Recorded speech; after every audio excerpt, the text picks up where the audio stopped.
Summary of Chapter 2. How your habits shape your identity, and vice versa.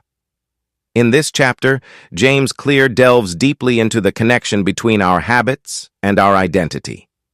He suggests that true, long-lasting change comes from a shift in our self-identity, rather than just from setting goals or following certain methods. This approach contrasts with the typical way people try to change their habits, focusing only on results or routines. The 3 layers of behavior change. Clear introduces his 3-layer model of behavior change to clarify how people generally try to form new habits and why they often fail. Outcomes, outermost layer. This is the result or specific goal you want, like losing weight, writing a book, or learning a new skill. Most people start here, deciding what they want to achieve. Processes, middle layer.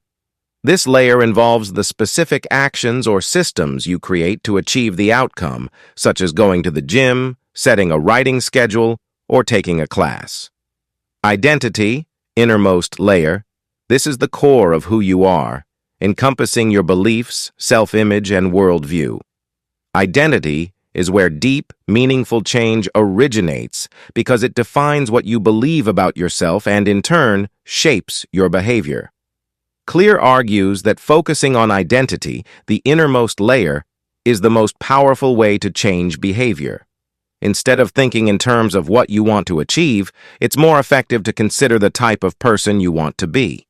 By aligning your habits with a specific self-image, you're more likely to stick to them because they become a natural extension of who you are. Identity-based habits versus outcome-based habits. Most people approach habit change with an outcome-based mindset. They set goals and work toward them. However, Clear explains that identity-based habits are much more effective because they require a shift in how you see yourself. By focusing on who you want to become rather than what you want to achieve, you make choices that align with your new identity. This creates a more robust, sustainable motivation than simply achieving a particular result. To illustrate, Clear provides an example involving smokers. When 2 people are offered a cigarette, one says, "No thanks, I'm trying to quit," while the other says, "No thanks, I'm not a smoker." The difference is subtle but significant. The first person still identifies as a smoker and is simply resisting the urge to smoke, while the second has embraced the identity of a non-smoker. Their actions are in line with who they believe themselves to be, making it easier for them to stay smoke-free. The role of small actions in shaping identity. Clear emphasizes that our habits are essentially a series of small actions, each one a vote for the type of person we want to become. Every time you repeat a behavior, you reinforce that identity. For instance, if you want to be a writer, writing one sentence is a small but meaningful vote toward that identity. Each action you take, no matter how small, confirms this new version of yourself.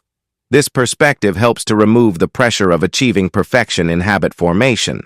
Instead of demanding flawless performance, you can focus on accumulating positive actions over time. Each action is a step toward solidifying a new identity, which in turn will guide your future behavior. The power of identity over willpower. When your habits align with your identity, you don't need to rely as heavily on willpower. Instead, actions that support your identity become more natural and resistance diminishes.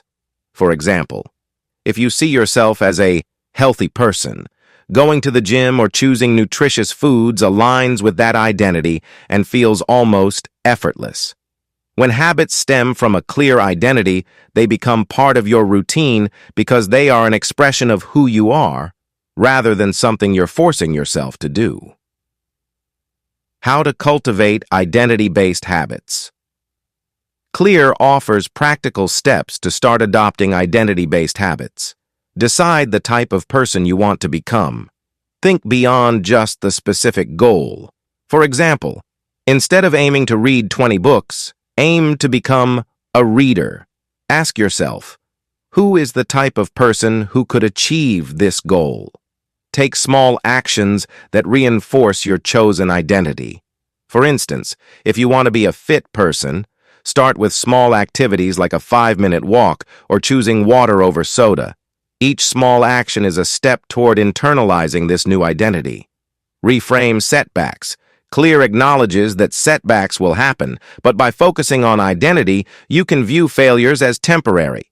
Instead of seeing a missed workout as a personal flaw, remind yourself that you're still becoming a healthier person and one slip doesn't define you. Repeat and refine. Building an identity is a continuous process.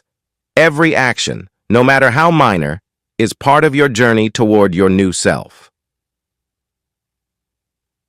Key takeaway.